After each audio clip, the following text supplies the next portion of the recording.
اعوذ باللہ من الشیطان الرجیم بسم اللہ الرحمن الرحیم۔ محترم سامعین السلام علیکم، میں حکیم اظہر آفتاب حسین صبح نو ہیلتھ چینل کے ساتھ آپ کی خدمت میں حاضر ہوں۔ آج کی ہماری ویڈیو بہت اہمیت کی حامل ہے اور اس کا موضوع ہماری سابقہ ویڈیو سے منفرد ہے۔ اس ویڈیو میں آپ کو بتایا جائے گا کہ کس طرح سے دجالی قوتوں نے انسانوں بالخصوص مسلمانوں کے خلاف معاشی، تہذیبی اور اخلاقی محاذ کے ساتھ ساتھ مسلمانوں کی صحت اور علاج معالجے کے خلاف محاذ سرگرم رکھا ہوا ہے۔ لیکن اس سے پہلے ہم اس کی تفصیل میں جائیں، آپ کو یاد دلاتے ہیں کہ ہمارے ویڈیو لائک اور سبسکرائب کریں تاکہ آئندہ آنے والی ویڈیو آپ تک بآسانی پہنچ سکے۔ اب ہم اپنے موضوع کی طرف آتے ہیں۔ سامعین، ہم آپ کو پروگرام کے شروع میں بتا چکے ہیں کہ دجالی قوتوں نے عام معصوم انسانوں بالخصوص مسلمانوں کے خلاف صحت کے میدان میں اپنا فتنہ شروع کر رکھا ہے۔ محترم ناظرین، دجال کے معنی ہے فریب، دھوکہ اور فتنہ پھیلانا۔ اب اس بات پر غور کرتے ہیں کہ صحت اور علاج ادویات کے معاملے میں ہمیں کیسے دھوکے میں رکھا ہوا ہے۔ کون کون سی بیماریاں ہیں جو کہ یہودیوں کی خود ساختہ ہیں، یعنی انجینئر ڈیزیز، انہیں کس طرح دنیا میں پھیلایا گیا اور پھیلایا جا رہا ہے، اور ان کا شکار ہونے میں ہماری کیا کیا کوتاہیاں ہیں، اور ہم اپنے بچوں کو کس طرح جانے انجانے اس دلدل میں دھکیل رہے ہیں۔ اب آپ کو ترتیب بار بتاتے ہیں کہ دواؤں، ویکسینیشن اور غذاؤں کے ذریعے دجالی قوتیں ہمارے اور ہمارے بچوں کے خلاف کس طرح گھناؤنا منصوبہ بنا رہے ہیں۔ سب سے پہلے ہم اینٹی بائیوٹک دواؤں کے بارے میں بتاتے ہیں۔ محترم سامعین، اینٹی بائیوٹک دواؤں کا کام جسم میں جا کر کسی بھی مرض کے بیکٹیریا کو ختم کرنا ہوتا ہے، لیکن ساتھ ہی یہ ان بیکٹیریا کو ختم کر دیتی ہے جو کہ ہمارے لیے فائدہ مند ہوتے ہیں، خوراک کو ہضم کرنے میں مدد دیتے ہیں، جس کی وجہ سے ہمارے جسم کا دفاعی نظام بھی تباہ ہونے لگتا ہے، اور ان دواؤں کا زیادہ استعمال کسی بھی مرض کے بیکٹیریا کی آنے والی نسل کو ان دواؤں کا عادی بنا کر طاقتور بنا دیتی ہے، اور بار بار کے استعمال کے بعد یہ دوائیں ان امراض کے لیے بے اثر ہو جاتی ہیں۔ WHO یعنی عالمی ادارہ صحت کی رپورٹ کے مطابق بازار میں ملنے والی اینٹی بائیوٹک 2020 سے 2022 تک بے اثر ہو جائیں گی۔ آپ خود تصور کریں، جب ایک بچہ نومولودی کی عمر سے یہ دوائیں لے رہا ہو اور اس کی جینز کے ساتھ ساتھ اس میں موجود مرض کے بیکٹیریا بھی اینٹی بائیوٹک کے خلاف ریزسٹنس ہو جائیں تو انجام کیا ہوگا۔ WHO کی ایک اور رپورٹ کے مطابق دنیا میں ہر سال 7 سے 8 لاکھ افراد اینٹی بائیوٹک کے بے اثر ہونے کی وجہ سے مر رہے ہیں، اور اس میں روز بروز اضافہ ہو رہا ہے۔ دوسرا فتنہ ہیپاٹائٹس بی کا ہے۔ یہ بھی ایک خود ساختہ وائرس ہے جو کہ یہودیوں نے ایجاد کیا ہے، اور اس کی ویکسینیشن ٹوئنرکس اور ریکومویکس استعمال کی جاتی ہے۔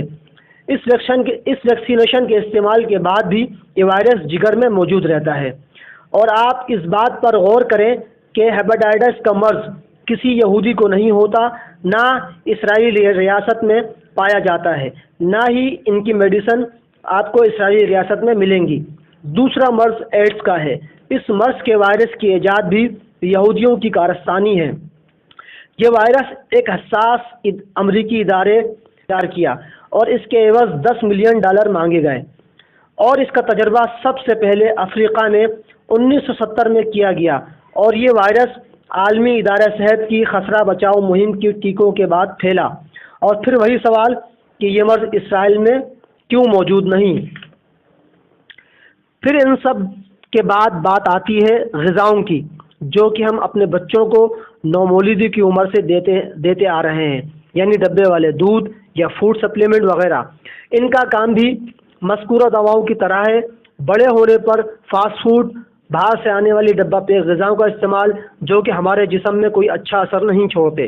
محترم ناظرین، ان سب باتوں میں ہماری کوتاہیاں یہ ہیں کہ جب ہمارے بچے کو معمولی نزلہ بخار بھی ہو جاتا ہے تو مائیں خود ڈاکٹر سے کہتی ہیں، ڈاکٹر صاحب صبح بچے کو اسکول جانا ہے، کوئی تیز دوا تجویز کر دیں۔ کھانے پینے کے معاملے میں بھی والدین عموماً بچوں کی فرمائش کو ترجیح دیتے ہیں، خاص طور پر کولڈ ڈرنک اور کوک وغیرہ خود بھی شوق سے استعمال کرتے ہیں، اور بچوں کو بھی اس کا عادی بنا رہے ہیں، جو کہ ہڈیوں کو بھربھرا کرنے کا ایک کارگر ایلیمنٹ ہے۔ اور ان مشروبات اور اینٹی بائیوٹک بنانے والی کمپنیوں کا زیادہ تر تعلق واسطہ یا بالواسطہ یہودیوں سے ہے، لیکن ہمیں افسوس سے کہنا پڑ رہا ہے ہمارے لوگ اپنے بزرگوں کی پرانی روایتوں اور اسلام کے کھانے پینے اوڑھنے پہننے کے اصولوں کو چھوڑ کر اس نام نہاد ترقی یا دجال کے سنہرے دھوکے کے پیچھے دوڑ لگاتے جا رہے ہیں، جس کا انجام صرف بربادی ہے۔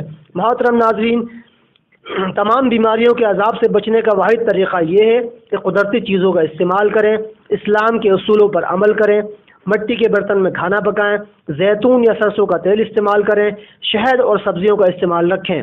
محترم ناظرین، ابھی ہم نے مٹی کے برتنوں کے استعمال کی تجویز دی تو آپ لوگ سوچ رہے ہوں گے کہ برتنوں کے استعمال سے اس فتنے کا کیا تعلق ہے، تو ہم آپ کو بتاتے ہیں کہ اس کا کتنا گہرا تعلق ہے۔